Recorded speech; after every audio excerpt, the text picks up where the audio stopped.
அனைவருக்கும் வணக்கம். இன்னைக்கு நம்ம பார்க்க போகிற டாபிக் பார்த்தீங்கன்னா மணி மேனேஜ்மெண்ட். மணி மேனேஜ்மெண்ட்டுங்கிறது ஒரு முக்கியமான டாபிக். ஏன்னா நீங்கள் கிட்ட ஒரு ஸ்ட்ராட்டஜி இருக்குது, ஓகேங்களா? ஒரு ஸ்ட்ராட்டஜி நீங்கள் ஆல்ரெடி நீங்கள் ட்ரேடிங்கில் ஒரு ஸ்ட்ராட்டஜி வச்சுருக்கீங்க.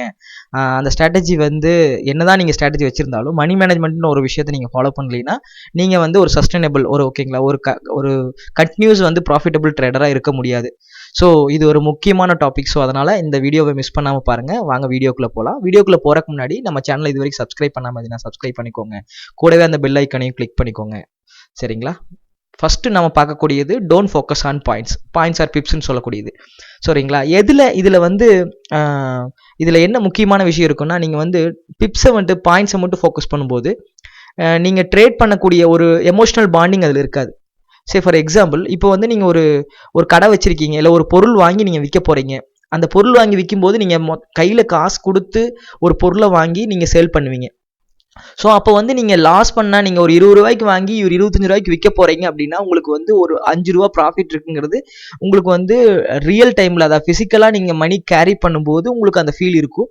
பட் ட்ரேடிங்கில் வெறும் டிஜிட்டலைஸ்டு மணியாக இருக்குங்காட்டிக்கு உங்களுக்கு அந்த ஃபீல் இருக்காது. ஸோ அதனால் என்னங்கிறன்னா, நீங்கள் வந்து ட்ரேடிங்கை வந்து பாயிண்ட்ஸாக ஃபோக்கஸ் பண்ணாதீங்க. இப்போ நம்ம டெலகிராம் சேனல்லையும் நம்ம வந்து கால்ஸ் எல்லாம் கொடுக்குறோம். சும்மா நம்ம கால்ஸ் எல்லாம் கொடுக்கும்போது ட்ரேடிங்கில் வந்து நம்ம என்ன மென்ஷன் பண்ணியிருப்போம்னா, இவ்வளோ பாயிண்ட்ஸ் நீங்கள் டார்கெட் வைங்க, இவ்வளோ பாயிண்ட்ஸ் நீங்கள் பண்ணுங்கன்னு நம்ம சொல்லுவோம். அது வந்து நீங்கள் சொல்கிறவங்க மற்றவங்களுக்கு சொல்லும்போது அந்த பாயிண்ட்ஸை நீங்கள் யூஸ் பண்ணிக்கோங்க.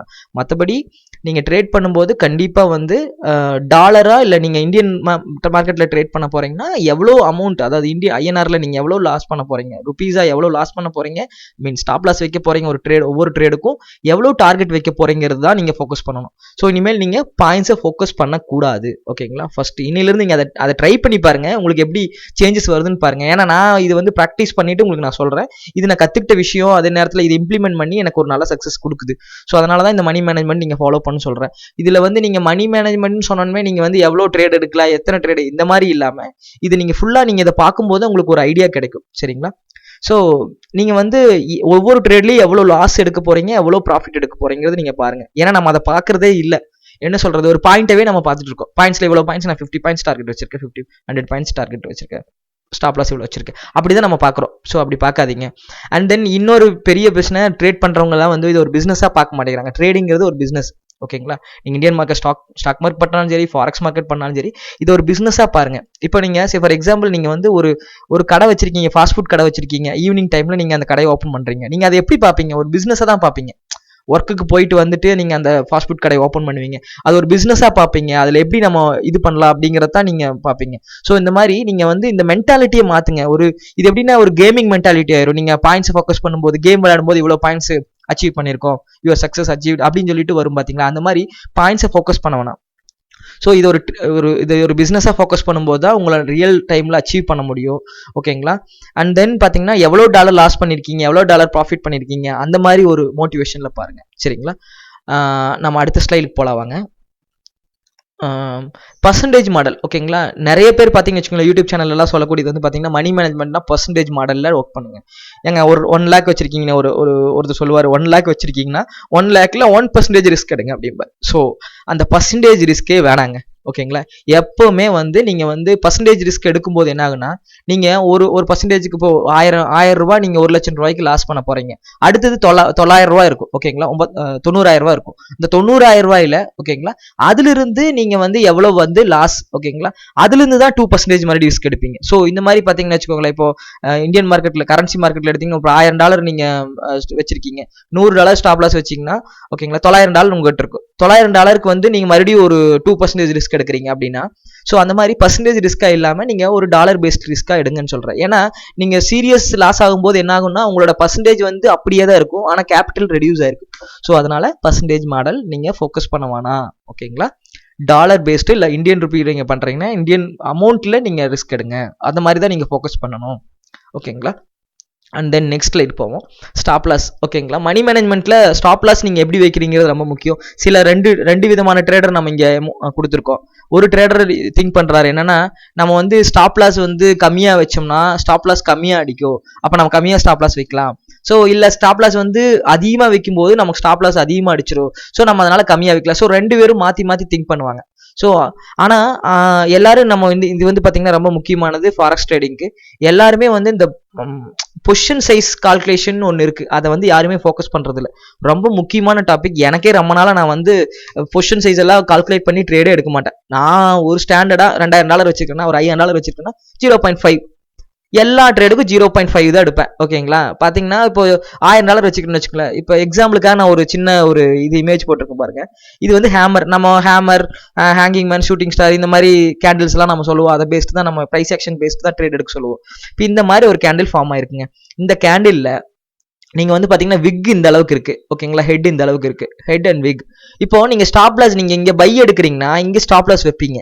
சில கேண்டில்ஸ் இப்போ ஹீரோ USD எடுத்தீங்கன்னா அது வந்து 300 பாயிண்டா இருக்கலாம், மேபி 4 ஹவர்ல இல்ல டேல கூட 300 பாயிண்ட் இருக்கும். ஆனா நீங்க GBP USD எடுத்தீங்கன்னா அதோடைய விக் பாத்தீங்கன்னா பெருசா இருக்கும். ஸோ அது வந்து பாத்தீங்கன்னா ஆல்மோஸ்ட் 500 பாயிண்ட் கூட இருக்கும். ஓகேங்களா? 500-600 பாயிண்ட் கூட இருக்கும். ஸோ இப்போ பாத்தீங்கன்னு வச்சுக்கோங்களேன், நான் என்ன தப்பு பண்றேன்னா 300 பாயிண்ட் இருக்கும் போதுமே 0.1 லாட் எடுக்கிறேன். ஓகேங்களா? 0.1 லாட் எடுக்கும்போது $30 லாஸ் ஆகுது. நான் என்ன சொல்லியிருக்கேன் ஃபர்ஸ்ட் ஸ்லைட்லாம் என்ன சொல்லியிருக்கேன்னா, நீங்க வந்து ட்ரேடிங் வந்து எப்படி ஃபோக்கஸ் பண்ணணும்னா டாலர் பேஸ்ட் தான் ஃபோக்கஸ் பண்ணணும். ஸோ ஒரு ட்ரேடுக்கு நான் எவ்வளோ லாஸ் வந்து நான் அக்ரி பண்ணிக்க போறேன். இப்போ உங்களுக்குன்னு ஒரு லாஸ் கேட்டகரி வச்சிருப்பீங்க. நான் வந்து $1000 லாஸ் ஆனா ஒரு நாளைக்கு ஒரு ட்ரேடுக்கு நான் அக்செப்ட் பண்ணிக்கோங்க, இல்ல $2000 லாஸ் ஆனா அக்செப்ட் பண்ணிக்கோங்க. அந்த மாதிரி நீங்க ஒரு டாலர் செட் பண்ணிக்கணும், டாலரா இல்ல $1000 நீங்க செட் பண்ணிக்கணும். ஸோ அதை கன்வெர்ட் பண்ணிக்கோங்க. இதுல பாத்தீங்கன்னா நான் வந்து முதல் பண்ணிட்டு இருந்த தப்பு பாத்தீங்கன்னு வச்சுக்கோங்களேன், 0.1 எடுப்பேன் எல்லாத்துக்கும் ட்ரேட். 0.1 எடுத்து நான் $30 ப்ராஃபிட் பண்ணுவேன். ஓகேங்களா? 0.1 $300 லாஸ்னா நீ வந்து ப்ராஃபிட் நான் $300 வைப்பேன். 1:1 வச்சுட்டு இருப்பேன். ஸோ அது தப்பான மெத்தடுங்க. அதே மாதிரி 500 பாயிண்ட் இருக்குன்னு பார்த்தீங்களா, விக் கொஞ்சம் பெருசா இருக்கும். அப்போ என்ன ஆகும்னா $50 லாஸ் ஆகும். அப்போ வந்து $30 செட் பண்ணணும்னா பொசிஷன் சைஸ் கால்குலேட்டர்னு ஒன்று இருக்குங்க. ஓகேங்களா? இங்கே லிங்க் கொடுத்துருக்கேன் பார்த்தீங்களா, டிஸ்கிரிப்ஷனில் அந்த லிங்க் கொடுத்துருக்கேன். இது வந்து பார்த்தீங்கன்னா மொபைலுக்கு, டெஸ்க்டாப்ல யூஸ் பண்றவங்களுக்கு தனியாக ஒரு வீடியோ போடுறேன். அது வந்து கொஞ்சம் ஸ்பெஷலாக இருக்கும். அது வந்து ஈஸியாக வந்து செட் பண்ணிக்கலாம். இது வந்து நீங்கள் மொபைலில் ட்ரேட் பண்ணுறவங்களுக்கு இந்த மாதிரி பொசிஷன் சைஸ் இந்த லிங்க் கொடுத்தீங்கன்னா இந்த லிங்க்ல இது ஓப்பன் ஆகும். நீங்க எவ்வளவு ஓப்பன் பிரைஸ், ஓகேங்களா, எவ்வளவு வந்து ஸ்டாப் லாஸ்ங்கிறத செட் பண்ணிட்டு நீங்க ட்ரேடிங் அக்கௌண்ட் கொடுத்தீங்கன்னா நீங்க நான் சொன்னல எவ்வளவு டாலர் ரிஸ்க் எடுக்க போறீங்க ஒவ்வொரு ட்ரேடுக்கும் அப்படின்னீங்கன்னா அந்த டாலருடைய என்ன சொல்றதுங்க அந்த அமௌண்ட் வந்து நீங்க மென்ஷன் பண்ணிடணும். இங்க கால்குலேட் கொடுத்தீங்கன்னா அதுக்கேற்ற மாதிரி உங்களுடைய லாட் சைஸ் வந்துடும். ஓகேங்களா? இன்கேஸ் நான் $50 ரிஸ்க் எடுக்க ஒவ்வொரு ட்ரேடுக்கும் நான் ஓகே அப்படின்னு சொல்லி கால்குலேட் பண்ணேன்னா எனக்கு வந்து 0.1, ஓகேங்களா, 500 பாயிண்ட் 0.1 லாட் எடுத்துன்னா $50 லாஸ் ஆகும். ஸோ உங்களை based on money management base பண்ணி நீங்கள் பொசிஷன் சைஸ் கால்குலேட் பண்ணிக்கலாம். ஸோ அதை தான் இங்கே நான் சொல்லியிருக்கேன். ஸோ நீங்கள் அட்ஜஸ்ட் பண்ணிக்கணும் பொசிஷன் சைஸ். அது பண்ணாமல் நம்ம என்ன பண்ணுவோம்னா ட்ரேட் பண்ணிக்கிட்டே இருப்போம். சொல்கிறது ஒரே ஸ்டாண்டர்ட் லாட் சைஸில் இந்த ஃபிக்ஸ்டு ரேட்டில் நம்ம ட்ரேட் பண்ணக்கூடாது. So based on candle based நம்ம ப்ரைஸ் ஆக்ஷன் பண்ணுறவங்களுக்கு இது நல்லா தெரியும். ஸோ அது பார்த்துக்கோங்க. ஓகேங்களா? அடுத்து நம்ம பார்க்கக்கூடியது பவர் ஆஃப் ரிஸ்க் ரிவார்டு. ஓகேங்களா? ரிஸ்க் ரிவார்டுங்கிறது நம்ம எப்பவுமே நம்ம சேனல்ல சொல்லிட்டே இருப்போம். நம்ம கால்ஸ் கொடுக்கும்போது நான் சொல்லுவேன் 1:2 எடுங்க, 1:2 எடுங்க அப்படின்னு சொல்லுவேன். அதை பத்தி நான் பெருசா எக்ஸ்பிளைன் பண்ணல. இப்போ இந்த இதுல வந்து மணி மேனேஜ்மெண்ட்ல ரொம்ப முக்கியமான ஒரு டாபிக்ல இதை நம்ம எக்ஸ்பிளைன் பண்ணியே ஆகணும். என்னன்னு கேட்டீங்கன்னா, இப்போ say for example USD JPY நான் ஒரு இதை எடுத்திருக்கேன். இங்க பாருங்க ஒரு சின்ன ஒரு ஹேமர் ஃபார்ம் ஆயிருக்கு. ஓகேங்களா? டேல நான் இங்க வந்து ட்ரேட் எடுக்கும்போது எவ்வளவு லாஸ் இருக்குங்கிறத நம்ம பார்க்கணும். ஓகேங்களா? நான் அப்படிதான் பார்க்கறேன். நீங்களும் அது மாதிரி பாயிண்ட்ஸும் நான் பக்கத்திலேயே மென்ஷன் பண்ணியிருக்கேன் ஒரு ரெஃபரன்ஸ்க்காக. ஸோ இந்த ட்ரேட்ல நான் எடுக்கும்போது $64 லாஸ் எடுக்க போறேன். ஓகேங்களா? லாஸ் எடுத்திருக்கேன். ஓகேங்களா? ப்ராஃபிட் பாத்தீங்கன்னா நான் செட் பண்ணது பாத்தீங்கன்னா $150, 1:2 எக்ஸாக்டா 1:2 போயிருக்கும் பாருங்க. ஸோ இந்த மாதிரி நீங்க எந்த ட்ரேட் எடுத்தாலும் அந்த ட்ரேட்ல வந்து 1:2 தான் வைக்கணும். இன்கேஸ் வந்து உங்களுக்கு கம்மியா புக் ஆகுதுன்னா லாஸ் ஆயிருச்சு, மேல நீங்க ஒரு 1:1 போயிட்டு திரும்பி வந்துருச்சுங்க, நீங்க சொன்ன மாதிரி ஒர்க் அவுட் ஆகலைன்னா அதுக்கு நான் பின்னாடி சொல்றேன், அது எப்படி ஒர்க் அவுட் ஆகும்னு சொல்றேன். ஸோ இந்த வீடியோவை நீங்க கவனமா பாருங்க. இல்ல உங்களுக்கு இது கொஞ்சம் லென்த்தியா இருக்கிற மாதிரி இருந்துச்சுன்னா பின்னாடி மறுபடியும் ரிவைண்ட் பண்ணி செக் பண்ணிக்கோங்க. இது பாத்தீங்கன்னா 1:2 நீங்க செட் பண்ணிக்கணும். 1:2 தான் நீங்க ட்ரேட் எடுக்கணும். 1:2 அண்ட் எபோவ் தாங்க. 4 ஹவர்ல எடுக்க போறீங்கன்னா 1:1.5 அந்த மாதிரி எடுத்துக்கலாம். But 1:2 is the better. ஓகேங்களா? அடுத்தது நம்ம ஒரு கம்பேரிஷனுக்காக எடுத்திருக்கோம். நம்ம நிறைய போடல. ஜென்ரலா வந்து ஃபிக்ஸ்டு ரேஷியோவுக்கும் அதாவது என்ன சொல்றது ஒரு பர் ட்ரேடு, ஓகேங்களா, $30 ஃபிக்ஸ்டு டாலர் ரேட்டுக்கும் வித்தியாசம் நான் சொல்றேன். இப்போ நீங்கள் ஃபிக்ஸ்டாக ஒரு டாலரில் லாஸ் பண்ண போகிறீங்க, அந்த மாதிரி ட்ரேட் எடுக்கிறீங்க. நாம சொல்கிறது இதான் ரெக்கமெண்ட் பண்ணுறோம் இந்த ட்ரேட் மெத்தடாலஜி. எப்படின்னா $2000 உங்ககிட்ட இருக்குது, ஓகேங்களா. ஒரு டாலருக்கு வந்து நீங்கள் வந்து 2% ரிஸ்க் எடுக்கிறீங்க. அப்போ வந்து ஒரு $2000க்கு $40 ரிஸ்க், ஓகேங்களா. ஒரு ட்ரேடில் நீங்கள் ஒரு ஃபர்ஸ்ட் ட்ரேட் நீங்கள் எக்ஸிக்யூட் பண்ணுறீங்க, $40 லாஸ் ஆகுது. உங்கள் கேபிட்டல் பேலன்ஸ் எவ்வளோ இருக்கும்?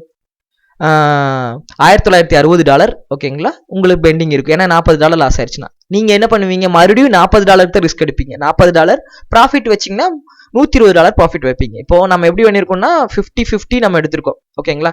இது வந்து நீங்க வந்து ஒரு $10 எக்ஸிக்யூட் பண்ணி பாருங்க. ஒரு சின்ன ஒரு கடைசியா நான் இந்த வீடியோ முடியும் போது ஒரு சின்ன ஒரு இது கொடுக்குறேன். நீங்க அதை ப்ராக்டிஸ் பண்ணிட்டு எனக்கு பிங் பண்ணுங்க, ஓகேங்களா. ஒரு 1 month ஆகும்னு நினைக்கிறேன் நீங்க அந்த மாதிரி எடுத்து பார்க்கறதுக்கு நான் சொல்றது. ஸோ $1960 நீங்க என்ன பண்றீங்க, ட்ரேட் எடுக்கிறீங்க. ரெண்டாவது ஒரு ட்ரேட் என்ட்ரி உங்களுக்கு கிடைக்குது. நீங்க $40 லாஸ் விற்கிறீங்க, ஓகேங்களா. நம்ம தான் சொல்லிருக்கோம் பொசிஷன் சைஸ் கால்குலேட் பண்ணி நம்ம லாட் சைஸ் நம்ம மாத்திக்கிட்டே இருப்போம். ஸோ அதுக்கேற்ற மாதிரி நீங்க எடுத்திருக்கீங்க. ஸோ லாட் சைஸ் மேட்டர் இல்ல, டாலர் எவ்வளவு லாஸ் பண்ண போறீங்கிறது மேட்டர், ஓகேங்களா. $40 லாஸ், மறுபடியும் $1920 இருக்கும், ஓகேங்களா. அதே மாதிரி $1920க்கு நீங்க என்ன பண்றீங்க, அடுத்த ட்ரேடு வந்து உங்களுக்கு ப்ராஃபிட் ஆகுது. நீங்க எவ்வளவு வைக்கிறீங்க, 1:3 வைக்கிறீங்க. 1:3னா $120 ப்ராஃபிட். அப்போ $2040 உங்களுக்கு ப்ராஃபிட் கிடைக்கும். அதே மாதிரி $120 இங்க நீங்க ஆட் பண்ணீங்கன்னா $2160 நீங்க ப்ராஃபிட்ல இருப்பீங்க. இது வந்து பாத்தீங்கன்னா உங்களுக்கு பெர்சன்டேஜ் மாடல் கிடையாது, இது வந்து ஃபிக்ஸ்டு டாலர் பேஸ்ட் மாடல், ஓகேங்களா. அதே மாதிரி இன்னொரு ட்ரேடர் இருக்காரு, ட்ரேடர் எக்ஸாம்பிள் 2ல நம்ம சொல்றோம். அவரும் 1:3 வைக்கிறாரு, ஓகேங்களா. அவர்கிட்டயும் $2000 இருக்கு, ஓகேங்களா. டாலர் அவர் என்ன பண்றாரு, $2000க்கு அதே மாதிரி $40 லாஸ் ஆகுது. $1960 இருக்கும். இப்போ என்ன பண்ணுவாரு, $1960க்கு அவர் 2% ரிஸ்க் எடுப்பாரு, ஓகேங்களா. அப்போ $39 நீங்க லாஸ் வைப்பாரு, ஓகேங்களா. $1921 அவர்கிட்ட பெண்டிங் இருக்கும். அதுக்கு $115 தான் அவருக்கு ப்ராஃபிட் கிடைக்கும், ஏன்னா அவர் வைக்கிறது 2% மாடல், ஓகேங்களா. இதுல என்ன பிரச்சனை இருக்குன்னா, ஃபைனலா பாத்தீங்கன்னா 2% மாடல் வந்து ஃபெயிலியர் ஆயிருக்கும். காரணம் என்னன்னு பாத்தீங்கன்னா, நீங்க 10 ட்ரேட்ல நீங்க கண்டினியூஸா லாஸ் ஆகும்போது உங்க கேபிட்டல் நிறைய ரெடியூஸ் ஆயிரும். அதுக்கேற்ற மாதிரி தான் நீங்க ட்ரேட் எடுப்பீங்க. மறுபடியும் நீங்க ரெக்கவரி பண்ணி அந்த லாஸை கொண்டு வரதுங்கிறது பெரிய பிக் சேலஞ்சா இருக்கும். ஏன்னா நீங்க வந்து பர்சன்டேஜ் மாடல்ல தான் இருப்பீங்க. உங்ககிட்ட வந்து $1000 வச்சிருக்கீங்கன்னா உங்களுக்கு லாஸ் ஆயிருக்கும் $500, மேபி $2000 வச்சிருக்கீங்கன்னா $1000 தான் இருக்கும், லாஸ் ஆயிருக்கும். ஸோ நீங்க வந்து மறுபடியும் ரெக்கவர் பண்ணி அதே 2%ல நீங்க ட்ரேட் பண்ணி சக்சஸ் பண்ண முடியாது. உங்களுடைய ட்ரேடிங் லாஸை வந்து ரெக்கவரி பண்ணவே முடியாது. ஸோ என்னோட சஜஷன், நீங்க வந்து டாலர் ஒரு ட்ரேடுக்கு நீங்க எவ்வளவு டாலர் லாஸ் பண்ண போறீங்கன்னு ஃபிக்ஸ் பண்ணிக்கோங்க. 1:3 or 2 வச்சு நீங்க ட்ரேட் பண்ணுங்க. ஸோ நான் கடைசியா சொல்ல விரும்புனது வந்து என்னன்னாங்க, நான் வந்து ஒரு டெமோ அக்கௌண்ட் ஓப்பன் பண்ணி ஒரு சின்ன ஒரு மெத்தட் ட்ரை பண்ணுங்க. என்னன்னு பாத்தீங்கன்னா 1:2 1:3 ரேஷியோல நான் வந்து ட்ரேட் எடுக்கிறேங்க, ஓகேங்களா. எந்த ஒரு ஸ்ட்ராட்டஜியும் நான் ஃபாலோ பண்ணல, ஓகேங்களா. ஒன்லி மொத்தம் எடுக்கிற ட்ரேட் பாத்தீங்கன்னா 20 ட்ரேட்ஸ் எடுக்கிறேன். 10 ட்ரேட்ஸ் ஃபெயிலியர், 10 ட்ரேட்ஸ் ஓகேங்களா சக்சஸ். ஸோ நீங்க இதை ட்ரை பண்ணி பாருங்க. எப்பவுமே வந்து நீங்க டாலர் பேஸ்ட் நீங்க வந்து ஒரு குறிப்பிட்ட டெமோ அக்கௌண்ட் ஓப்பன் பண்ணிக்கோங்க. $50 லாஸ், ஓகேங்களா. $100 ப்ராஃபிட் அப்படிங்கிற மாதிரி நீங்க ஒரு ட்ரேட் எடுங்க, ஓகேங்களா. நீங்க வந்து ட்ரேட் எடுத்து பாருங்க. ஒரு 20 ட்ரேட் எடுங்க, ஓகேங்களா. 20 ட்ரேட் இல்ல, ஒரு 10 ட்ரேட் எடுத்து பாருங்க. நீங்க எவ்வளவு ப்ராஃபிட் ஆகுறீங்க. எந்த ஒரு ஸ்ட்ராட்டஜியும் ஃபாலோ பண்ணாதீங்க. ஏதோ ஒரு முக்கியமான 2-3 பேர் எடுத்துட்டு நீங்க ட்ரேட் பண்ணி பாருங்க. கண்டிப்பா வந்து பாத்தீங்கன்னா 1:2 வைக்கிறது, நீங்க எந்த ஸ்ட்ராட்டஜி ஃபாலோ பண்ணினாலும் ஃபைனலா நீங்க ப்ராஃபிட்ல தான் இருப்பீங்க. இதுதான் ரொம்ப ஒரு முக்கியமான ரிஸ்க் அண்ட் ரிவார்ட்ல ரொம்ப முக்கியமான ஒரு விஷயங்க, ஓகேங்களா. ரிஸ்க் அண்ட் ரிவார்டு 1:1 வச்சு தான் நிறைய ஃபெயிலியர் ஆயிட்டேன். ஸோ திருப்பி அதை ரெக்கவரி பண்ணி சேர்த்தறக்குள்ளேயே போதும் ஆயிரும். ஸோ நீங்க மறுபடியும் எப்போ வந்து நீங்க ஒரு ப்ரொஃபஷனல் ஒரு நல்ல ட்ரேடரா மாறுறது. So focus on that risk and ரிவார்டுங்க, ஓகேங்களா. தேங்க்ஸ் ஃபார் வாட்சிங் மை வீடியோஸ். பாய்.